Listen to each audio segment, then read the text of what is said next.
Thank you very much, Daniel, for the kind introduction. You've already done half my job. Maybe at this late hour, it is fitting that we move now what some people call the dark side of the system, which is publishing.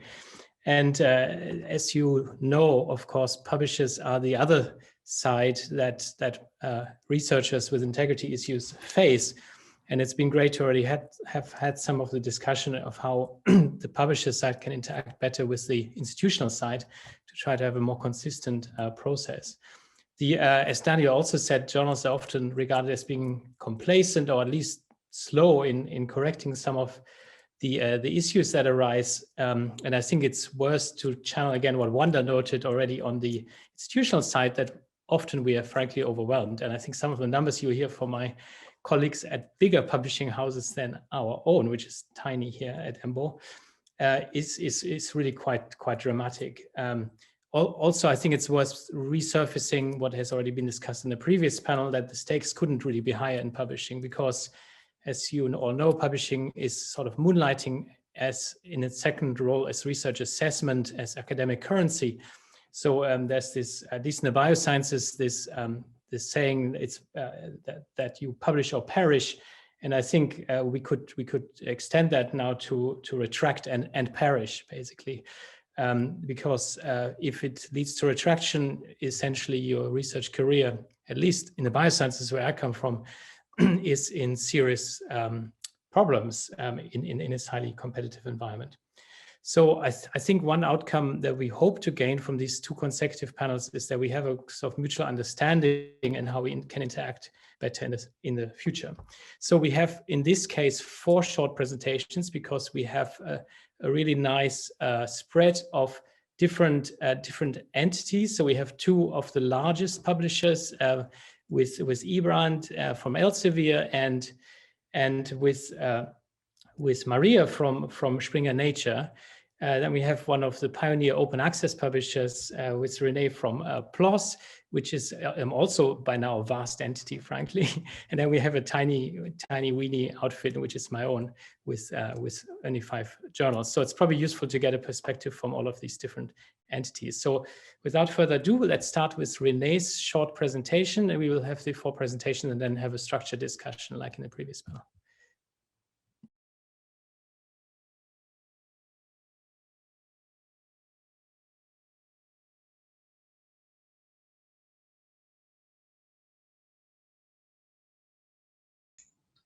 Are you able to see my slides? Yeah, that's great. Okay, great. Yes, so I'm Renee, and I lead the publication ethics team for PLOS. PLOS is an open access publisher, and we have 7 journals, including the multidisciplinary mega journal PLOS One, and then 6 other journals that focus on specific areas of research or specific communities. And together, PLOS publishes roughly, last year published around 18,000 to 19,000 articles combined, covering all areas of scientific research, including the life sciences, clinical sciences, translational and basic science research, physical sciences, engineering, social sciences, etc. So there's quite a spread here. On the publication ethics front, we have a small team of 3 people, and our core mission is to ensure the integrity, reliability, and validity of PLOS publications. And to this end, we have 4 main areas of activity. The largest, and what we spend the vast majority of our time on, is addressing ethics and integrity issues that are raised to the journals. And for this, we abide by COPE guidance. I won't go into detail about our process, but can go into that later in the Q&A. We also work to develop processes and policies by which we can proactively address ethics and integrity issues. We look to raise community awareness of publication ethics standards and best practices, and we contribute to external publication ethics initiatives. For example, I'm on involved with 3 working groups currently, one with COPE to develop expression of concern guidance, one with Force 11, developing guidance for research data publication ethics, and one group that's led by Jody Schneider out of University of Illinois on reducing the inadvertent spread of retracted research. Now, as I said, the majority of our time on my team is focused on post-publication ethics issues. We work in close collaboration with the journals.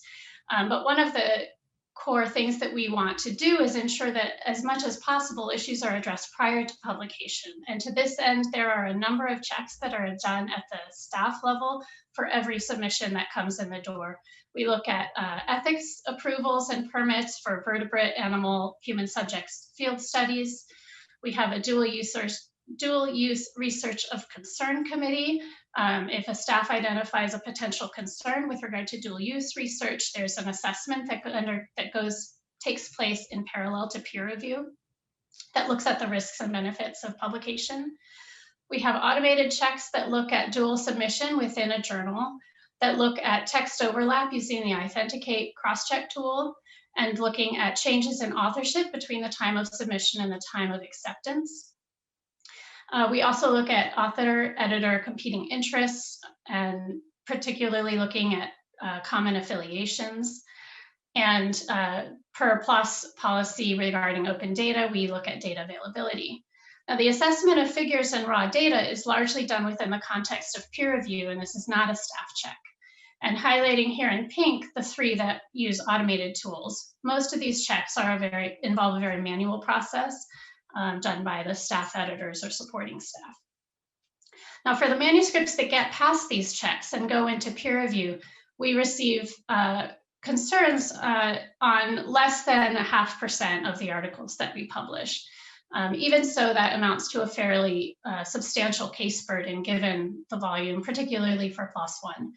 And this shows the breakdown of issue types represented in the cases that we resolved between 2018 and 2021 for PLOS One, just to give a layout of an overview of what we see. So for pre-publication cases, and again, this doesn't involve what was rejected at submission, we see a lot of dual submission and dual publication cases. These are often raised in the context of peer review. We also see a number of competing interest, authorship, salami slicing, and plagiarism cases pre-publication. And looking at post-publication cases, which constitute about 2/3 of what we receive, the highest representation is image concerns. And then there are a lot of other categories that fill in after that, including a number of things that would not be able to easily be identified prior to publication. For example, data ownership disputes or specific concerns about the research itself. So of these cases, about 1/3 of the pre-publication cases end in rejection or withdrawal. About 1/3 of our post-publication cases end in retraction. And we receive about 30 to 40 new cases each month on average. And in last year alone resolved around 350 to 400 cases, which is fairly representative for our team. And in cases where we note striking issues, have major concerns about integrity or about research ethics, we will always try and reach out to the institution where the corresponding author is affiliated or where the research was done, or both if they are different. So with that, I'm going to stop and pass on to the next panelist. Thank you very much, Renee. So IJsbrand, do you want to go ahead? Yes, let me first switch on the microphone. That already helps. And then just a second, I need to share.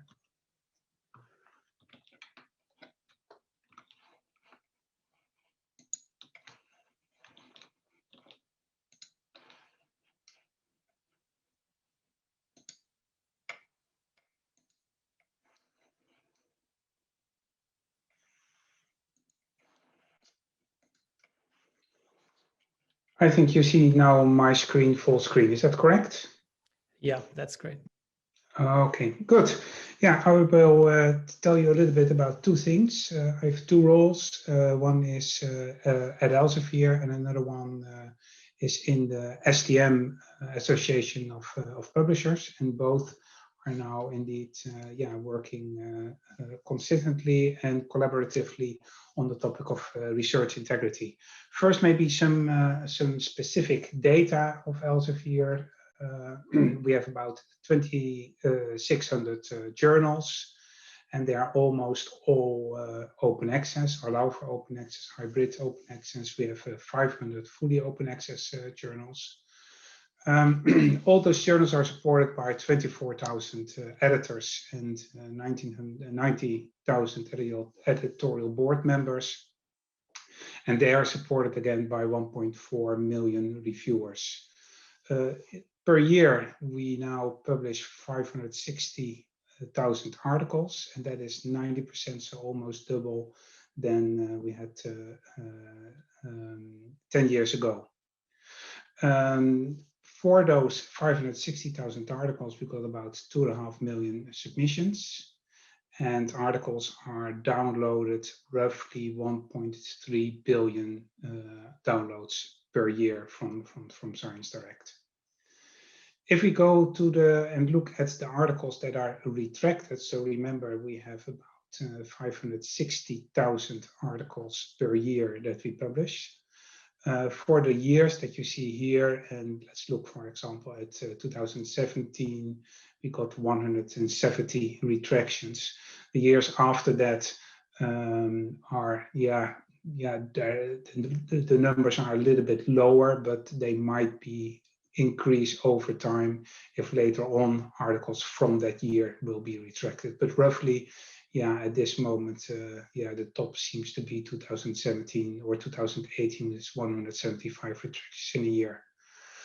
Here you see also a little bit the change over year and over the years of where those retractions were for.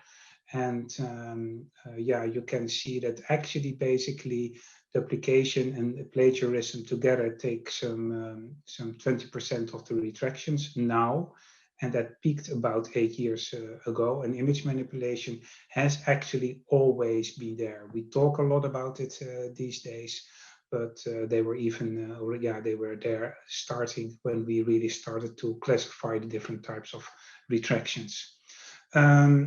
These are about 175 retractions at most, as I said, but on a yearly basis, we get about 5,000 cases to us that we investigate, and those might be simple cases, but they might also be very complex cases that we take indeed a long time to resolve because of all the hands and force with authors, with institutions, with editors. Some cases really take a long time.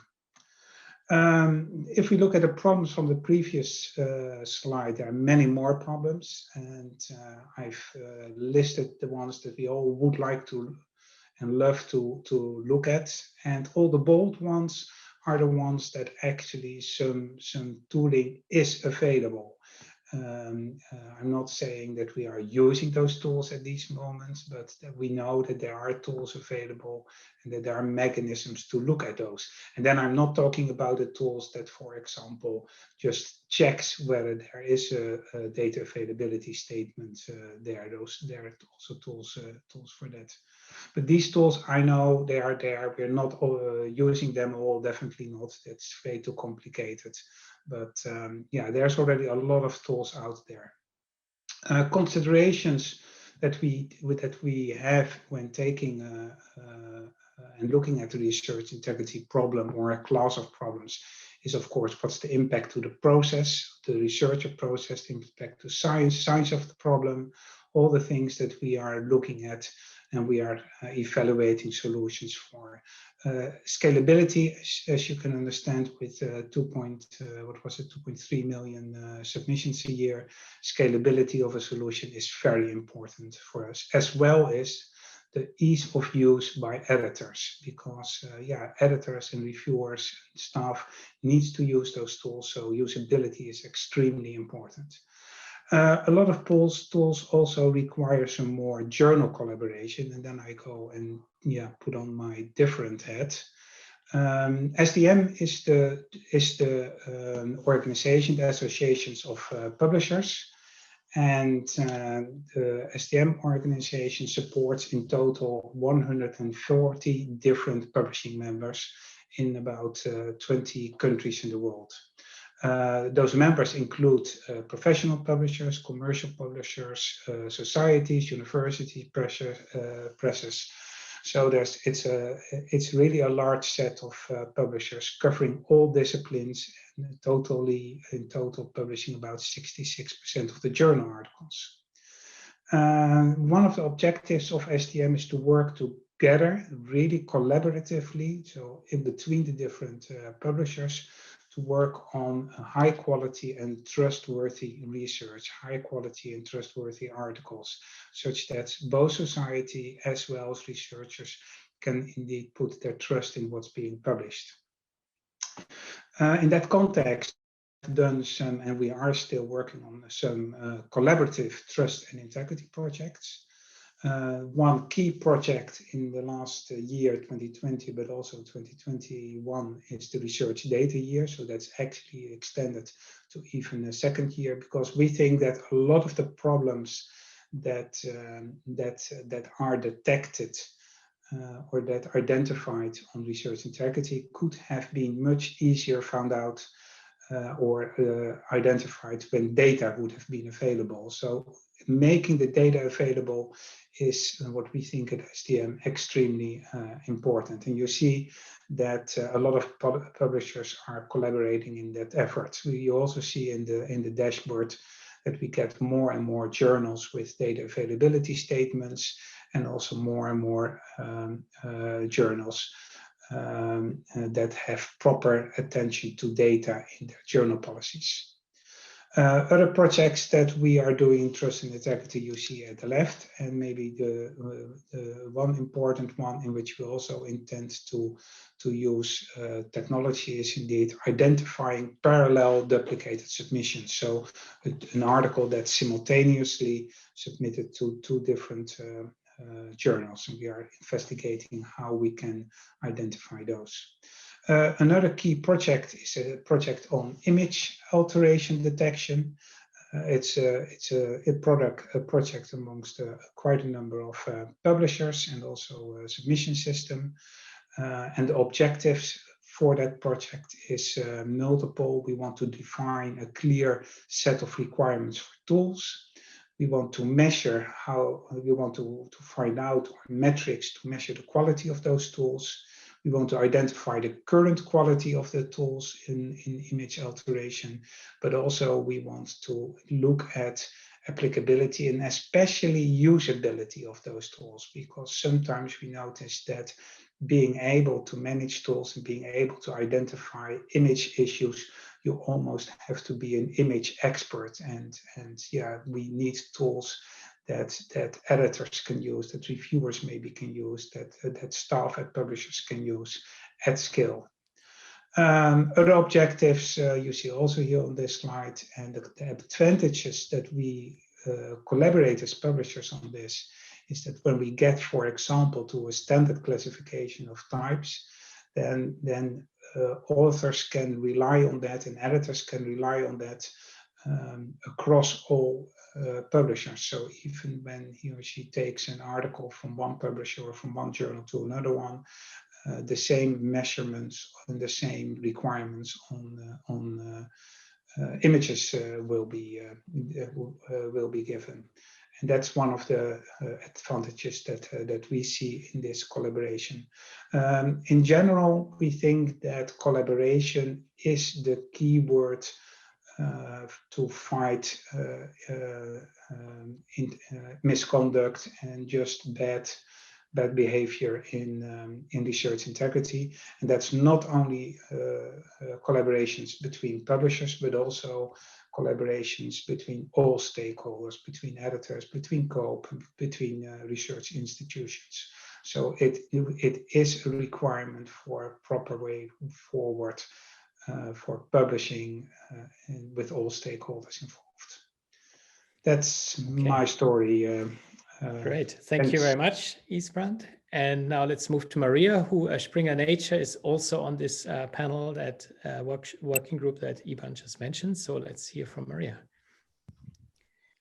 Hello, let me share my screen and my slides.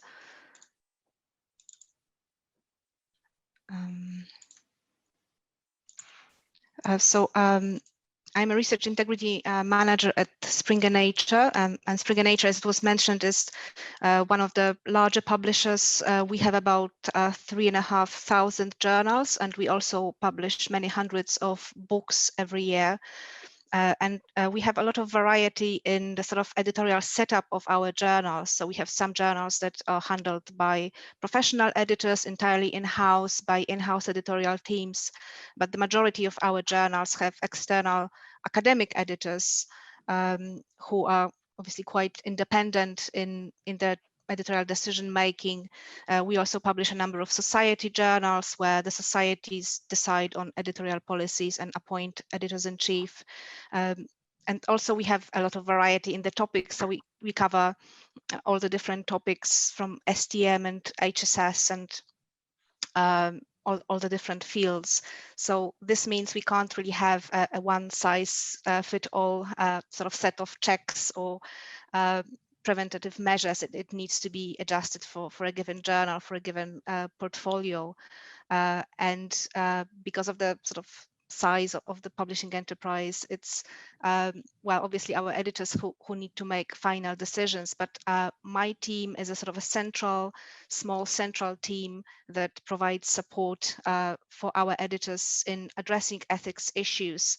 So part of our team is responsible for advisory and assurance, which means investigating sort of patterns of research misconduct on a larger scale, analyzing the data that we've got to try and see some indicators of potentially strange behavior or potentially attempts at publication manipulation, which we then will follow up with our editors to investigate in detail and look into it. And we also create resources for our editors so that they can handle research integrity issues. But then my team is a bit of an escalation point when editors come across very complex issues or issues that are new to them.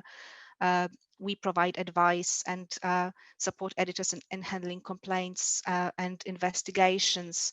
So last year we received about 1,300 queries. At the moment we receive about 30 queries a week to our team from all the different journals and books.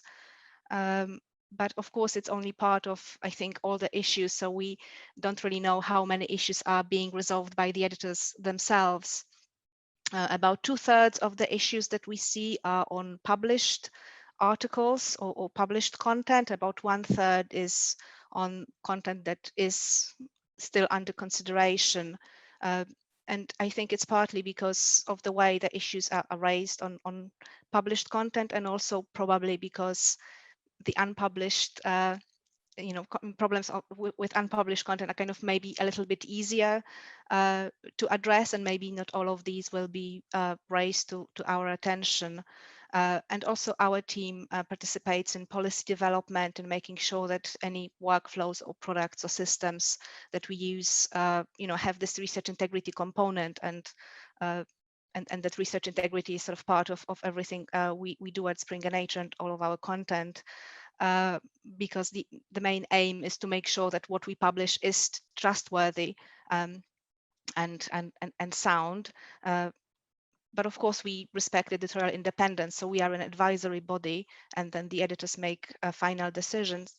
But in line with the sort of COPE principles, our aim is to maintain reliability of the scholarly record, and so we are not really focused on punishing misconduct. If we think there might be research misconduct, we would flag it to the relevant institution. And so about what we currently do at Springer Nature, so we have different sets of checks to identify and resolve issues before publication. So a lot of our effort, and also effort in the tools that we are developing or processes that we are developing, is to catch and address issues before publication. And so the tool that is used, probably most common across journals, is the plagiarism detection software Authenticate.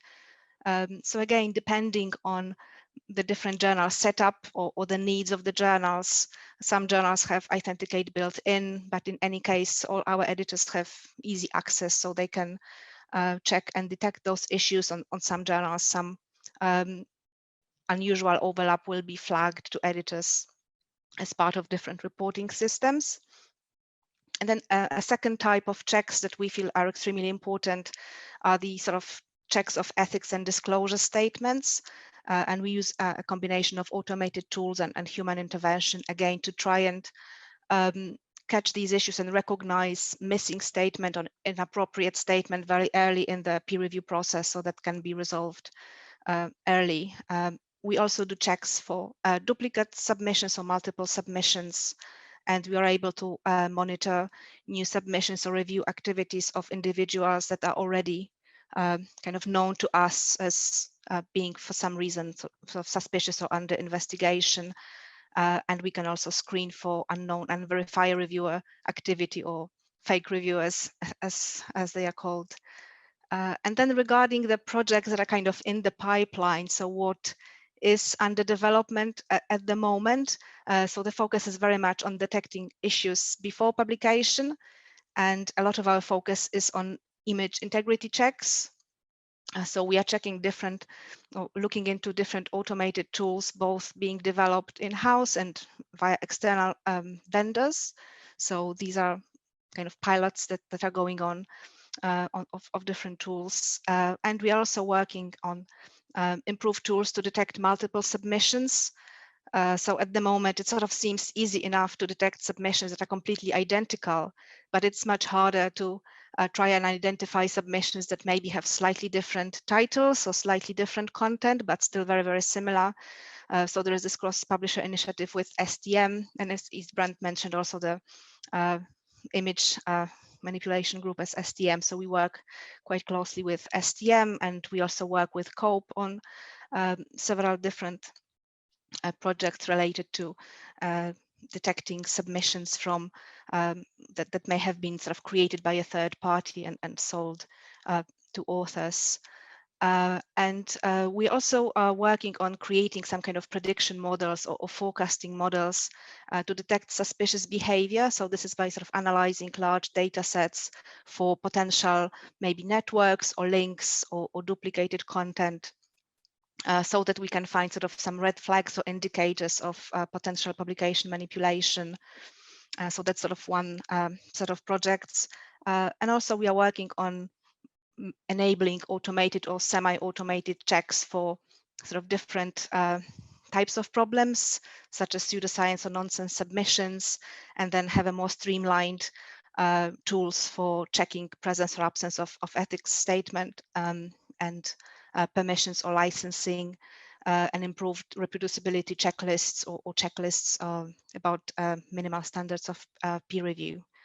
So that's a very short summary of the things we are involved in, and I hope we can discuss anything in more detail that you may be interested in.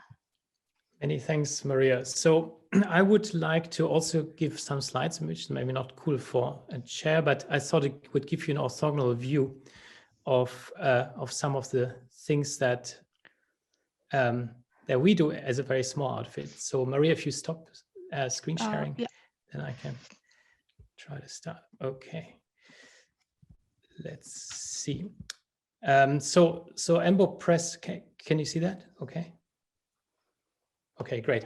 So at Ambo Press, we are sort of at the boutique end of what you just heard, which is really quite astonishing numbers, and with the emphasis on scalability of tools and processes. We are really on the opposite end and can do manual checks, and you will see the slightly different angle that we take. So we get about 6,000 submissions at our journals, and we publish about 750. So this is orders of magnitude smaller, but it also means that we could pivot our process to look at pre-publication rather than post-publication issues more with more emphasis.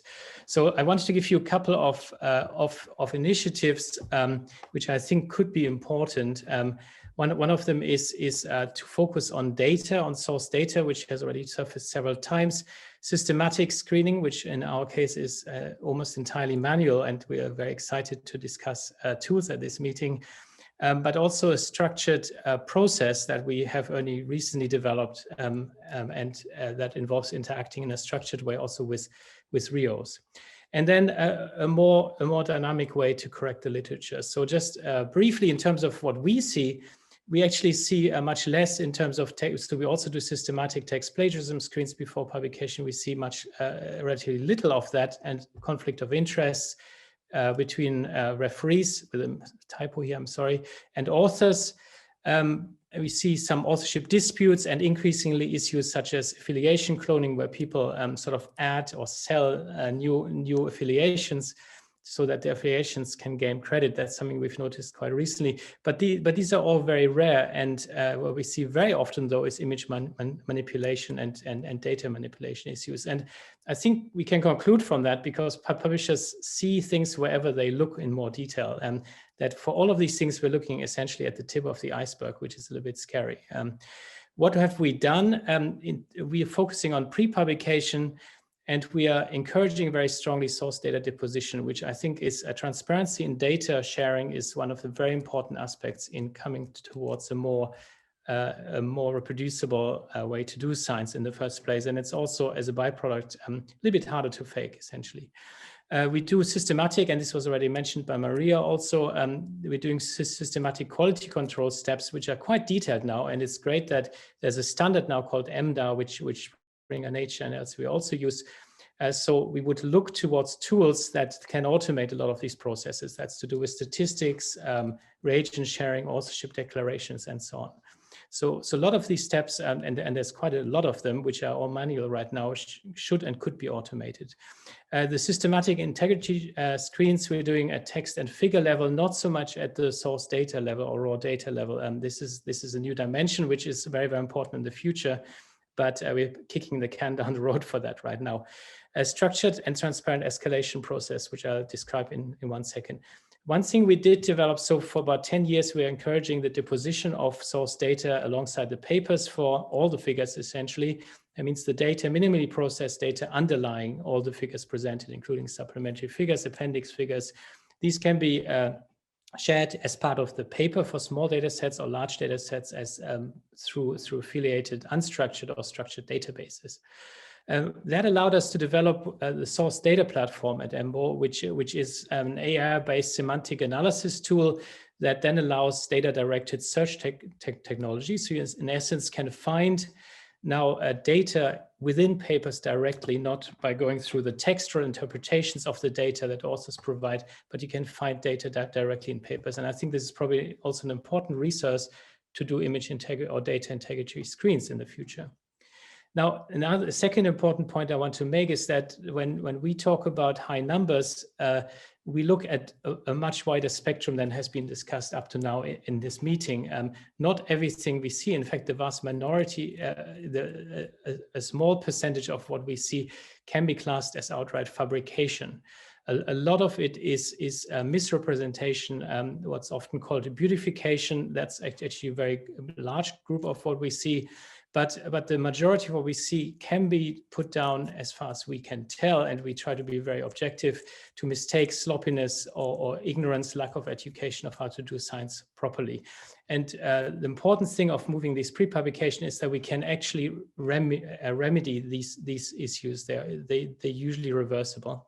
And that's very important because we can add quality assurance to the scientific record in this way by doing it pre-publication.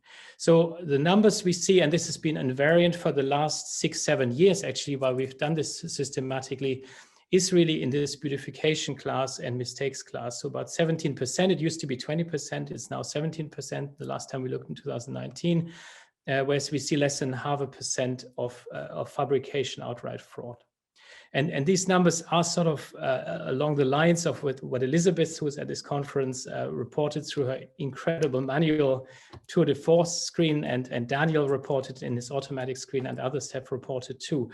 Our manual detection process takes between 40 and 50 minutes per research paper. And we apply it to revised research papers, not all submissions, for scalability issues.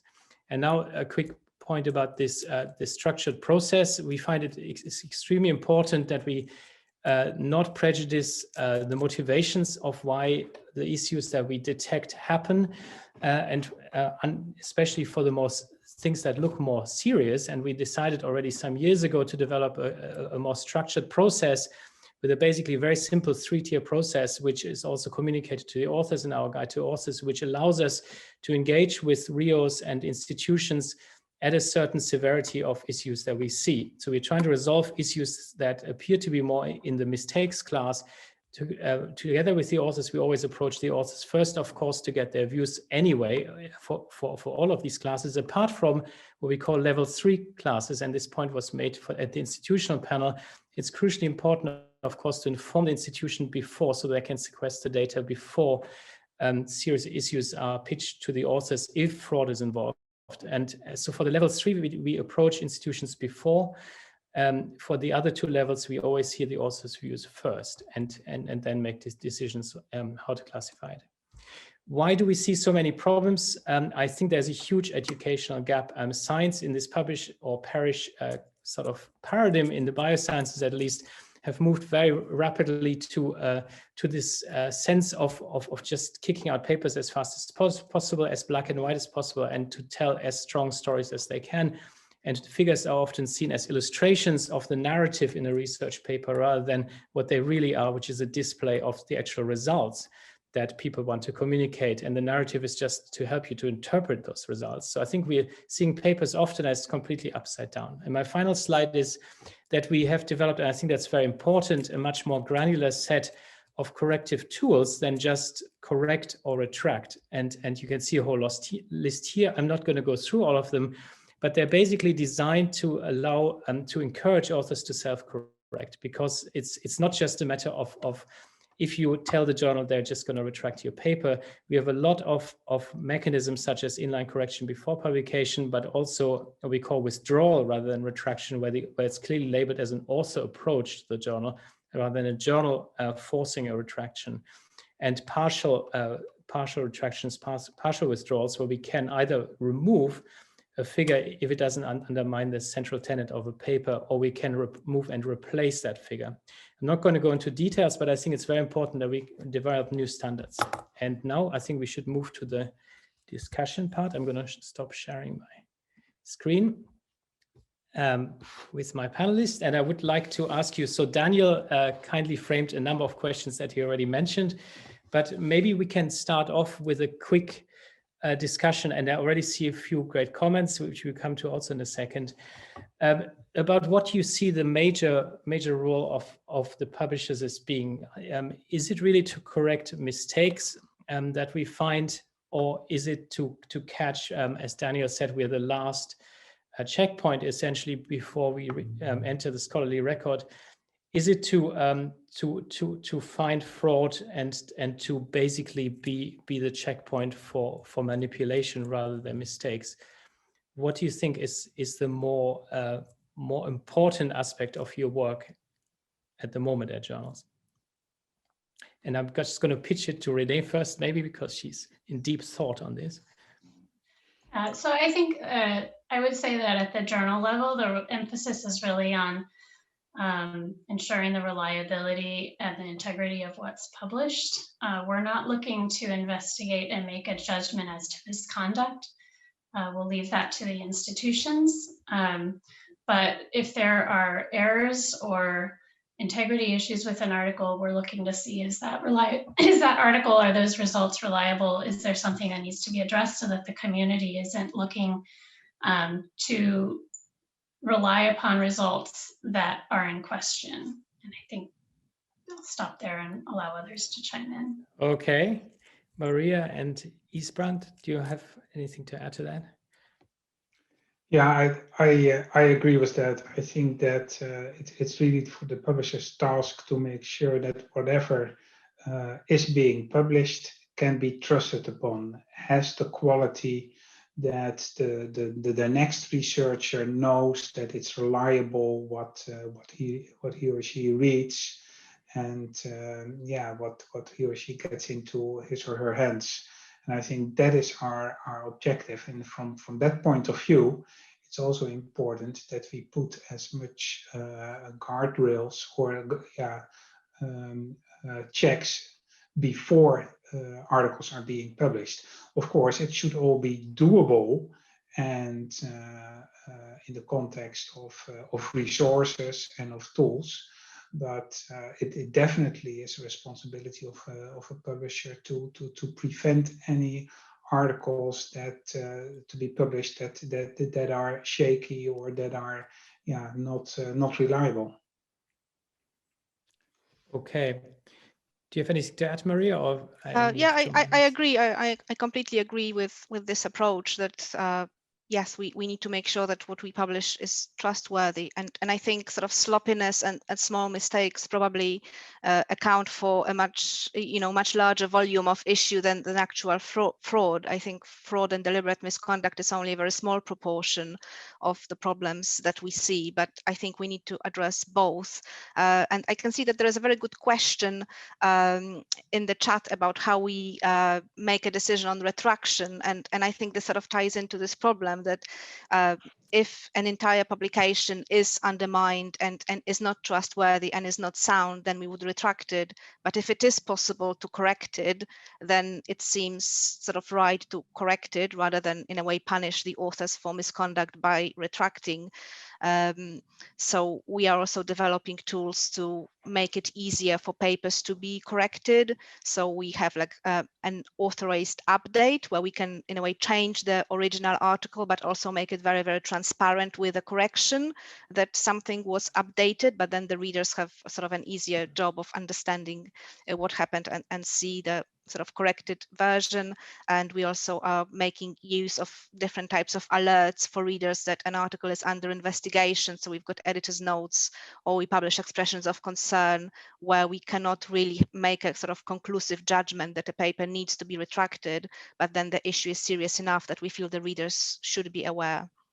Yes, that's something we also only started doing recently, and it's great to hear that versioning is finally coming to publishing, which has been a bit long coming, because the version of record has been a sort of holy cow that we didn't want to touch for many years, and this just simply has to change. Also, in this continuum between preprints and journals, we really need to see it more as a continuum of information.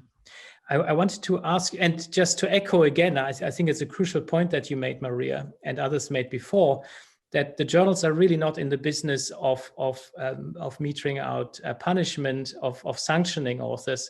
This is really something that's at the employer level that has to happen. And the employer level, our business is to ensure the scientific record is as intact and reliable as possible.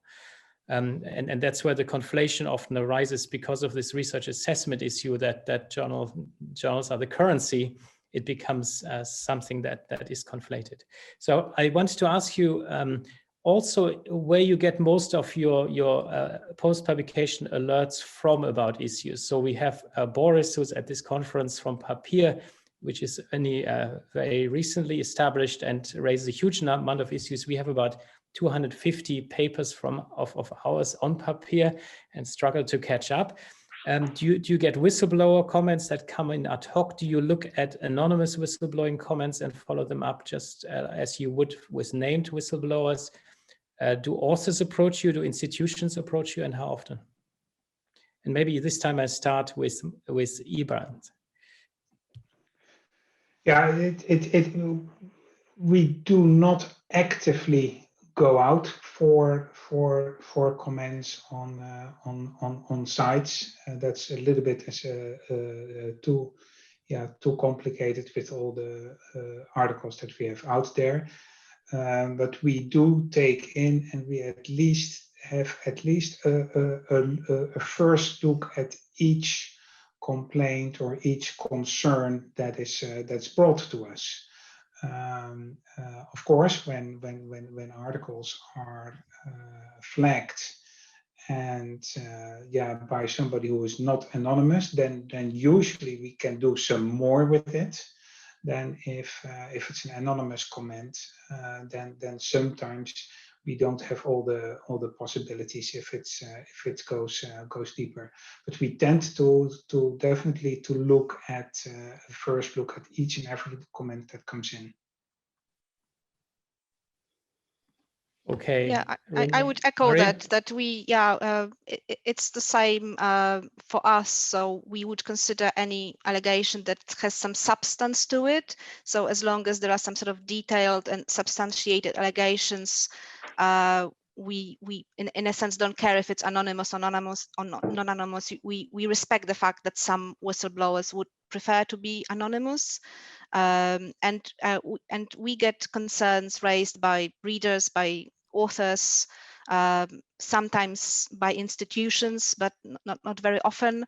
So it can be from any quarter. Sometimes we notice some issues in-house after publication, which we then say, oh, we should have quoted. But we also have our colleagues noticing things.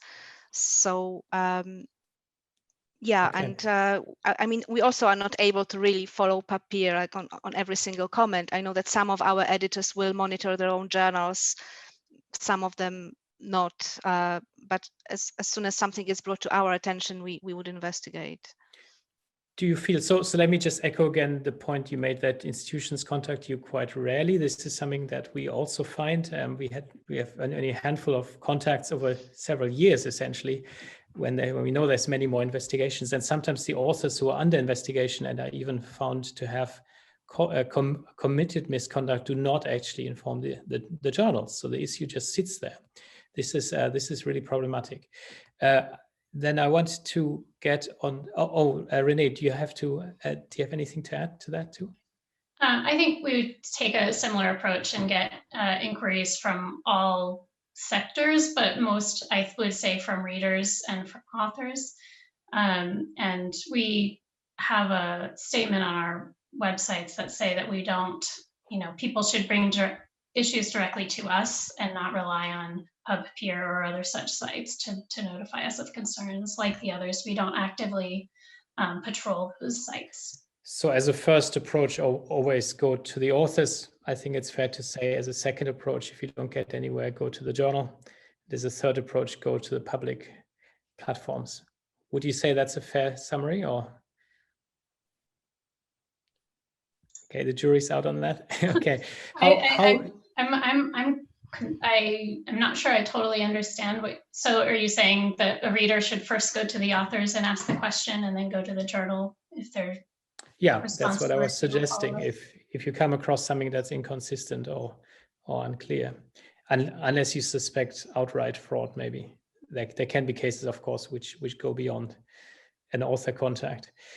Can you estimate roughly what the sort of recall rate of platforms such as PubPeer is for you, or whistleblowers that approach you directly? Do you find most of the issues that come to you are actual issues, or do you find there's a lot of attrition? Maria, you mentioned you only take forward what you regard as substantive issues. What percentage is substantive, you think? I think most of what we see is substantive, but bearing in mind that we are an escalation point. So when our editors are notified, I'm sure they must be responding to a lot of emails or issues without getting in touch with my team. So what is escalated to us is usually substantiated, and we wouldn't dismiss out of hand. We usually ask more questions. We ask whoever brings the issues to us, we ask them to provide more information or more data if they can. So in some cases that helps if we clarify what we would need to investigate. So in some cases we can get more information that way. Okay, great. Well, let me sprinkle in a couple of questions from the attendees. Paul Brooks asked if the journals take the home country of the journal or the home country of the author as the sort of entity that sets the rules of research misconduct. Do you have a view on that? Maybe I start with Renee. Yeah, I could speak to that a little bit for PLOS. So I think generally speaking, we would want to defer to the Research Ethics Committee or the IRB as understanding that they've done a full assessment of the protocol. They've looked into the various issues that need to be considered. But what we've noted is that there is a real a lot of variability around the globe, in particular with regard to animal research ethics standards. And so the position that we take is that we uphold the highest, level of research ethics standards as we have defined those in collaboration with advisory committee and others in our on our editorial boards. And so there may be studies that had ethics approval from a IACUC in one country, and yet we will say that it doesn't abide by our standards, and that comes up from time to time.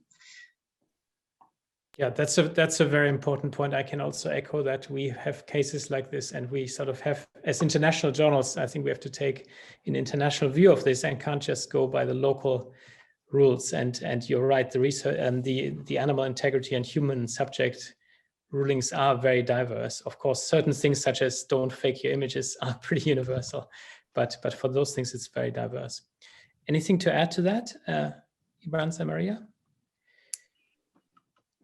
Okay, then there was. Yeah, I would echo that as well. That, but we are also quite conscious that perhaps in developing countries, people may not have access to some methods or to some ways of doing research. So we also try to be sensitive to that. That on the one hand, we want to make sure that the standards are upheld. But for example, we also have heard concerns, for example, regarding animal research or research into some types of diseases where this problem could be really a huge problem for a developing country, but they may not have resources to do the same sort of level of investigation or use the methods that, for example, do not involve animals. So they may decide to do animal research because they can't, in a way, afford methodology, a different methodology. So we sort of try to also take that into account and be sensitive to those differences.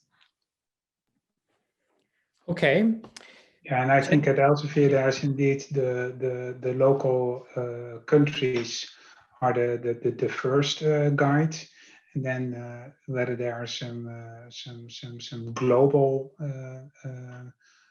guidelines, then there might be some journal variability there. That one journal might do it a little bit different than another journal. We cannot, we do not put it out for all the journals in exactly the same way. Okay, such as medical journals maybe have more strict guidelines on certain aspects. Yeah, although I mean, we have recently also passed policy about euthanasia methods in animals that we try to define what we find acceptable and what isn't acceptable. So we do have constant considerations of what we should set as in a way minimum standard. It sounds to me like you're on the same problem that we face, which is that we're increasingly turning into a lab manual in our guide to authors, the Cold Spring Harbor lab manual for how to do experiments, which is, of course, not the intention. Jennifer Byrne asks if it's cleared from across the publishers that the bottleneck is really resourcing of, so the more basically this tip of the iceberg point that I made, the more you look, the more you find.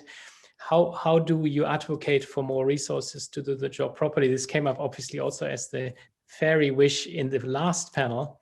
Do you have any views on that? And maybe I start this time with Maria.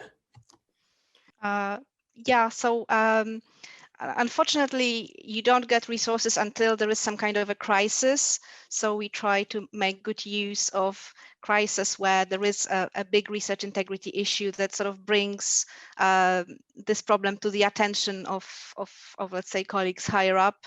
So yeah, we try to make a case and sort of showcase those instances where we can see that something has slipped through, that we shouldn't have published, that we should have better prevention methods, and there is a lot of investment this year into prevention methods, and also we are currently hiring for our team as well. So I think we've been successful in making a case for a little bit of additional resources, because yes, this is definitely a bottleneck. The only comment on your comment is that I wouldn't necessarily say that financial managers are higher up, but anyway, they control the purse strings, that's for sure. Is there any comments from Renee and IJsbrand on the resourcing issue? I have one comment to add too. two things there. I think that, and that's an issue, is what are the metrics? How do you measure the effectiveness of putting more resources on it? Because research integrity and detecting research integrity issues is always a moving target. So if you put more resources on it, then you might find more things, but the perpetrators will move to other topics, and it's a sort of an endless game in that context. So those are the two things. There is how do you measure it, and more resources by definition does not help, because people who want to perpetrate continue to do that and find other ways.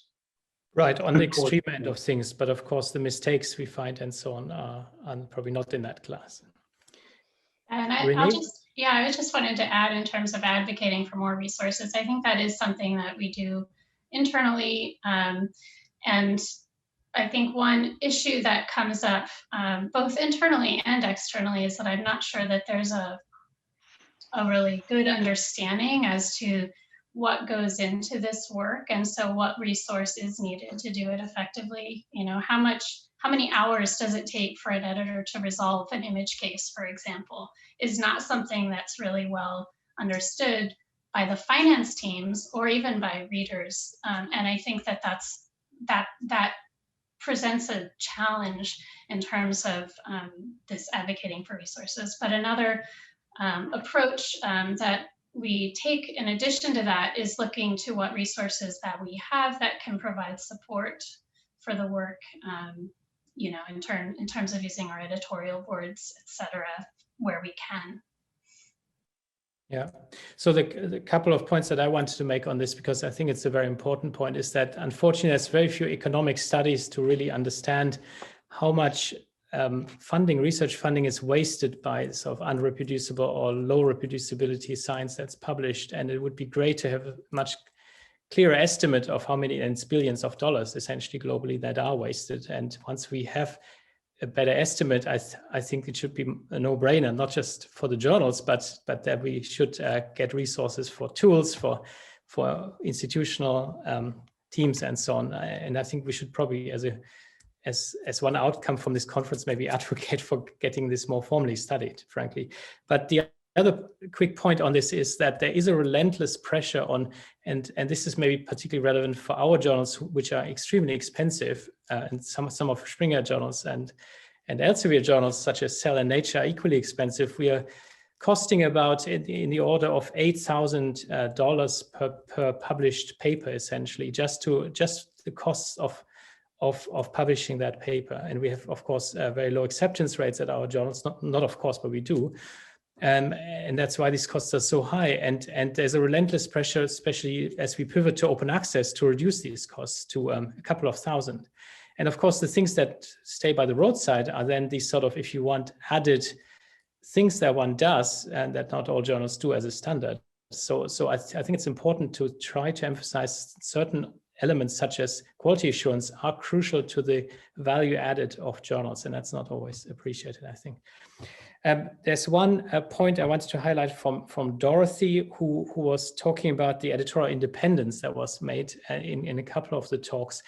What happens when the editors are corrupt? Do you want to comment on that? I'm an editor myself, so I hope I'm not corrupt. Maybe I can comment too. So that was a question that was asked of me, and so one of the things we do that I didn't manage to fit in my short presentation was that we also audit journals, and we are looking for ways to try to automate this process, but also be able to see what is going on in our many journals, and whether the standards of peer review are being upheld, and whether the editors are, you know, in a sense doing their job and adhering to our code of conduct. And yes, we do address issues when we find substandard issues, but of course there is, you know, a lot of confidentiality, a lot of sensitivity around, you know, talking to editors that we think may not be adhering to best practice, and then trying to find other ways to manage the journal if we can't continue working with an editor. But we definitely do tackle that, and we definitely are working on developing good auditing sort of programs for journals. Yeah. So, Renee is unmuted herself. Do you want to? Oh yeah, I was just going to add, I think that there's this other piece, I think, taking away the corrupt angle and even just thinking about editors-in-chief who they're close to their communities for certain journals. You know, if it's a community-focused journal and concerns have been raised or questions have been raised about whether their ties to the community impact how they look at decision-making. And one a way in which we approach that is by having a central team that a central ethics team that is involved in decisions, especially decisions around retractions or expressions of concern, so that we can ensure that there's some level of consistency in terms of how the COPE guidance is applied. Yeah, consistency and independence seem very important in this respect. So we only have 5 minutes, so I want to quickly, I'm sorry, I'm going to run to Daniel's 3 questions too, because he's going to be very upset if I don't ask them. So we have the magic wand question, which technology, and maybe you can all think of 2 technologies you would really like to have, and that would be really important for you in terms of computational tools. So we come back to that in the last minutes. You can all think of 2 maybe. There was a question from Daniel also about the, I think about the weaponization. So which technologies can be and are used to undermine research integrity from your perspective? Do you have any views of that? Have you seen anything that is already surfacing, or is this just worries? Not yet, okay. Is that fair to say? I think that basically any program that can take an existing article and manipulate it in one way or the other in an undetectable way. Yeah. Yeah, it's a huge concern, obviously. But have you seen examples where this became apparent? We've heard some examples earlier today or already from fake journals where they did that. I have to say that we had examples like that. So where people sort of, if you want, pseudo deepfake text. We haven't seen it at the figure level yet, since synthetic images and so on, we have not been able to deconstruct, but we've certainly seen cases where people plagiarized text and mutated it, if you want, in a way to try to make it undetectable, and didn't succeed in this case, but who knows how often they do succeed. And clearly the AI technology is very scary in that respect. He also asked briefly, and we only have a few minutes left, if to specifically comment on the long delays. I think we've addressed this a little bit through the processes that it takes. Do you want to add anything to why it takes so long to get things sorted? Well, it's one of the things that the STM is looking at, and also would like to look at it, and we are in discussion with COPE on that as well. I think it's a multi-stakeholder problem between editors, publishers, and institutions, and I think that those groups need to sit around the table and maybe define some best practice processes of how to deal with certain cases. And maybe let's start with the image integrity issues, or maybe start with the authorship issues, but some clear guidelines, templates of how to work between those 3 stakeholders. I think the collaboration between those stakeholders is key, and I think we are moving into that direction with COPE and with STM, and we hope also with some research integrity officers. Okay, a quick note to Rafael. He had a link. I haven't clicked on the link, but the EMDA standards have been published. There was a news article in Science about this some time ago, and there's a preprint, so you can find those. It's called EMDA. There's a quick question also, why is it so rarely to easily access a person to report issues to at the journal level? Do you want to add anything to that? I guess the editors are always very apparent and contactable. Do you think the integrity departments should be more contactable, directly contactable at your publishers? This is something that we've discussed with our editors-in-chief a bit, of whether we should put the first line of contact to be the integrity team versus the first line of contact being the editors-in-chief. And the editors-in-chief would like to be that first line in many cases because they want to be aware of what's happening with their journals, and then they loop us in. And so I think readers can consider the editors-in-chief as that first contact person. Okay, I see that Lisette has zoomed herself in and she's going to stop me in a second. So let's close this by saying your 2 magic wand technologies that you would really like to have. And I'm going to start with Renee and then we will close. Yeah, the 2 things that I think would be really helpful that are difficult for us are a tool that can look at image reuse or image plagiarism across the published corpus. You know, we often you can look within an article pretty easily, but if an author's published 30 articles, it's a huge scope to try and look at across many, many articles. And the other is dealing with issues with concerns about data fabrication of quantitative data, some of the statistical tools that can help to clarify where something is really a concerning anomaly that you could action with some degree of certainty. And we often engage statistical reviewers to advise on those, but if there was a tool that, like we've seen some earlier today, that can provide some level of assurance about large quantitative data sets. Okay, IJsbrand, what's your 2?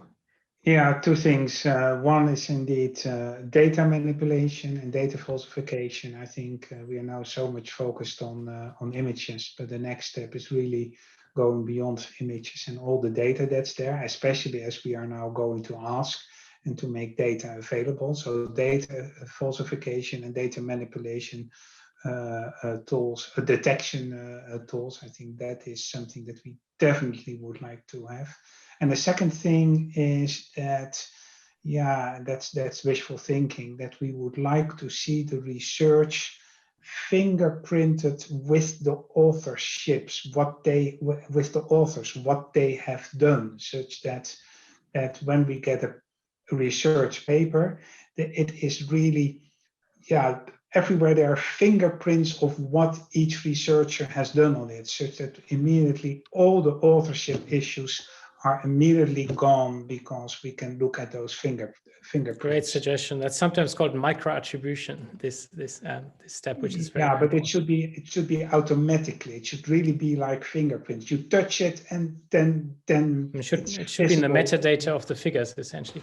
Okay, and I don't see Maria anymore on the call. Maybe she's gone. Yeah, I'm here. Yeah.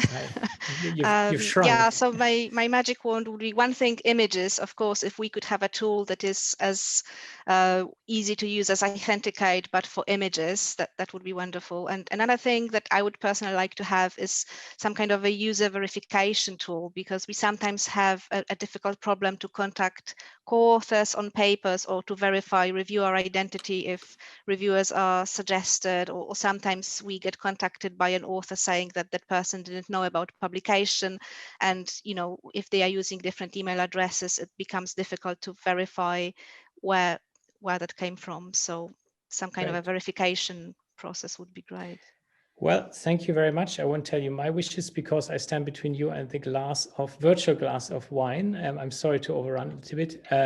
So we will close here by thanking my panelists. So Maria, Renee, and IJsbrand, this has been great. Thank you very much for contributing and happy socializing.